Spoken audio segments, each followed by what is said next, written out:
En un mundo dividido entre la razón y la fe, entre los que creen que todo depende de los dioses y los que aseguran que todo está bajo nuestro control interno, surge una pregunta tan antigua como el alma humana. ¿Puede un hombre ser religioso y estoico al mismo tiempo? ¿Puede alguien orar al cielo mientras domina sus emociones aquí en la tierra? Hoy viajaremos desde los templos de Jerusalén hasta las columnas del pórtico de Zenón, desde los escritos de San Agustín hasta las meditaciones de Marco Aurelio, porque quizá, solo quizá, la frontera entre religión y estoicismo nunca existió realmente. Hace más de 2000 años, los estoicos enseñaron algo radical.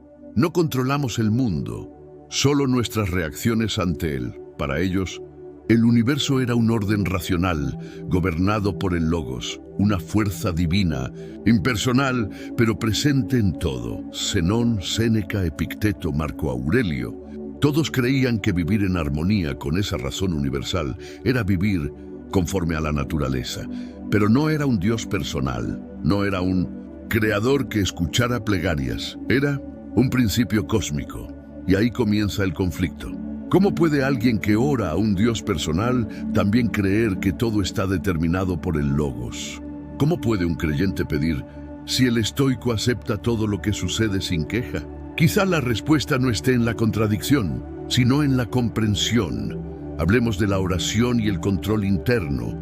El estoico busca la serenidad, el religioso la conexión. Pero ambos buscan lo mismo, el alma en paz. Durante siglos, la religión y el estoicismo han sido dos caminos que muchos creyeron opuestos. Uno habla de la entrega, el otro del autocontrol. Uno mira al cielo, el otro mira hacia adentro.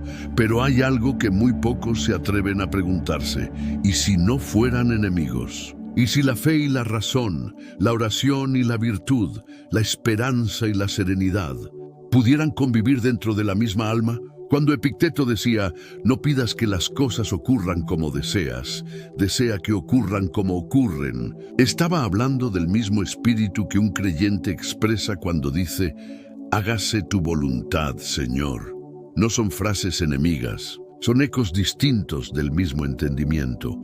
La verdadera oración no pide milagros, pide fortaleza, y la verdadera fortaleza no consiste en negar el dolor, sino en encontrar sentido dentro de él. ¿Podría entonces la oración ser una forma de práctica estoica? ¿Podría el rezo ser un ejercicio de aceptación? Marco Aurelio, emperador de Roma, líder del ejército más poderoso del mundo, escribió sus pensamientos no como un político, sino como un peregrino del alma. En medio de la guerra, escribió, acuérdate de que el mundo es cambio y la vida, opinión. Pero si lees sus palabras con atención, sentirás algo más que filosofía. Sentirás una fe profunda, una confianza ciega en el orden del universo. Esa fe, aunque no tenía nombre de Dios, era una religión en sí misma. Y no es tan distinto del creyente que confía en la providencia divina. Ambos miran al cielo, ambos aceptan lo que llega, pero uno lo llama destino y el otro voluntad de Dios. San Agustín leyó a los estoicos. Tomás de Aquino meditó sobre Aristóteles, el maestro de Zenón. Muchos teólogos cristianos encontraron en el estoicismo una ética perfecta, el dominio de uno mismo, la virtud como bien supremo, la aceptación del destino, pero añadieron algo más, la gracia. Para el estoico, la virtud basta. Para el creyente, la virtud necesita redención. Sin embargo, cuando un santo ofrece su sufrimiento a Dios, está practicando la misma templanza que Epicteto enseñaba a sus discípulos esclavos. Dos caminos distintos, hacia la misma fortaleza interior. Hoy vivimos en una época sin dioses y sin calma. Muchos han abandonado la fe, pero también han perdido el control. Otros rezan, pero no entienden el poder del dominio propio. Quizá el nuevo sabio del siglo XXI no sea solo religioso, ni solo estoico. Quizá sea un alma que reza y actúa, que confía en Dios. pero entrena la mente, que pide milagros, pero trabaja como si dependiera de sí mismo. El estoicismo enseña a aceptar lo que no puedes controlar. La religión enseña a confiar en aquel que controla todo. Ambas corrientes apuntan a la misma cima, la serenidad del alma. Y cuando una persona logra unir ambas, se convierte en algo más que creyente o filósofo. Se convierte en un ser humano completo. No hay contradicción entre rezar y razonar. No hay distancia entre Dios y el Logos. Ambos viven dentro de ti, esperando que el ruido del mundo se apague. Para recordarte quién eres realmente, el estoicismo no niega a Dios, lo descubre dentro. El hombre ha mirado al cielo desde el principio de los tiempos, lo ha hecho en busca de respuestas, de sentido, de algo que le diga que su vida tiene un propósito más grande que su respiración. Y ahí, en ese silencio, nace el estoicismo, una filosofía que no promete salvación, sino control, no ofrece milagros, sino entendimiento, no pide fe, sino dominio. Imagina el amanecer de una civilización antigua. El viento sopla entre columnas de piedra.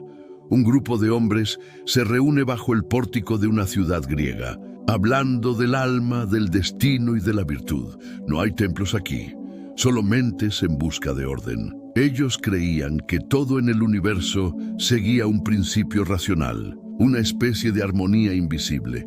No la llamaban Dios, la llamaban razón, una razón tan poderosa que unía el movimiento de las estrellas con el latido del corazón.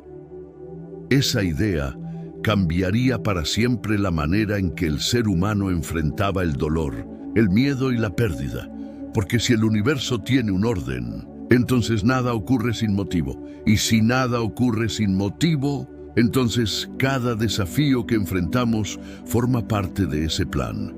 Pero mientras los estoicos buscaban serenidad a través de la aceptación, los hombres de fe elevaban plegarias al cielo pidiendo intervención. Unos aceptaban el destino, otros pedían cambiarlo. Parecía imposible conciliar ambas cosas. ¿Cómo puedes aceptar lo que pasa y al mismo tiempo rogar que algo cambie? Y sin embargo, la respuesta estaba ahí, escondida en lo más profundo del alma humana, porque tanto el creyente como el estoico buscan lo mismo: paz interior. Uno la encuentra en la rendición ante la voluntad divina, el otro en la rendición ante lo inevitable. Diferentes palabras, mismo destino. No hay contradicción en el acto de aceptar la vida tal como es y al mismo tiempo mantener la esperanza de que pueda ser mejor. Lo que cambia es el centro de gravedad. El creyente confía en un poder superior. El estoico confía en su propia virtud. Pero ambos entienden que la paz llega cuando dejamos de pelear con la realidad. La mayoría reza para que algo cambie. Pide salud, pide éxito, pide amor. Pero si escuchas con atención, detrás de cada oración hay algo más profundo, un deseo de serenidad. Porque cuando rezamos, en realidad pedimos calma, pedimos fuerza para resistir, pedimos sentido para el sufrimiento. Y eso es estoicismo puro. Cuando el creyente se arrodilla y dice, acepto tu voluntad, está practicando el mismo principio que el filósofo aplica cuando dice, acepto lo que no puedo controlar. La diferencia está en el lenguaje, no en la esencia. Ambos actos son una forma de rendirse ante lo que trasciende al ser humano. Y en esa rendición hay poder, un poder que no viene del control externo, sino del dominio interno. Porque quien aprende a aceptar el dolor no se vuelve débil, se vuelve indestructible. El problema del mundo moderno es que hemos olvidado cómo rendirnos sin perder la dignidad. Nos enseñaron que aceptar es lo mismo que rendirse, pero aceptar no es. Rendirse a aceptar es entender aceptar. Es reconocer la diferencia entre lo que depende de ti y lo que no.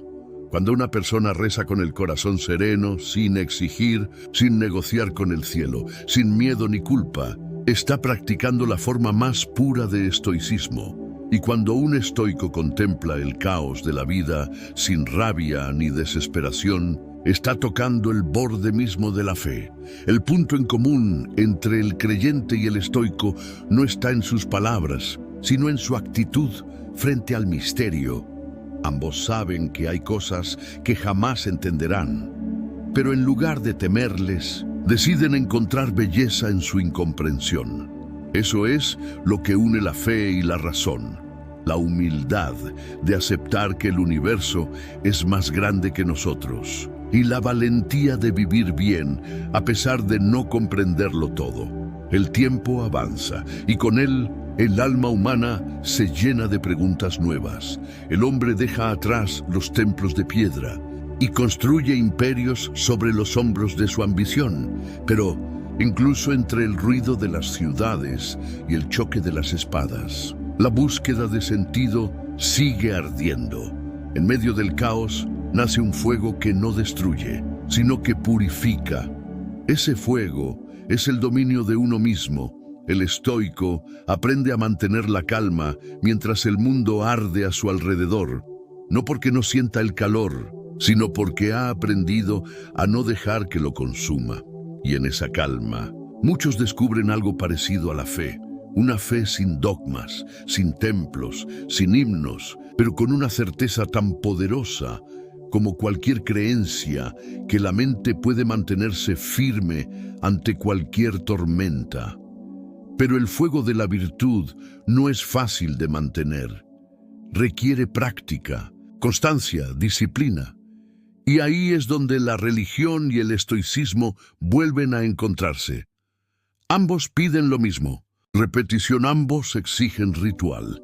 El creyente ora cada día, el estoico reflexiona cada día. Ambos repiten un acto de purificación mental. Ambos recuerdan quiénes son y qué pueden controlar. Sigamos juntos en este camino. Suscríbete, activa la campana y sigue disfrutando de más sabiduría estoica.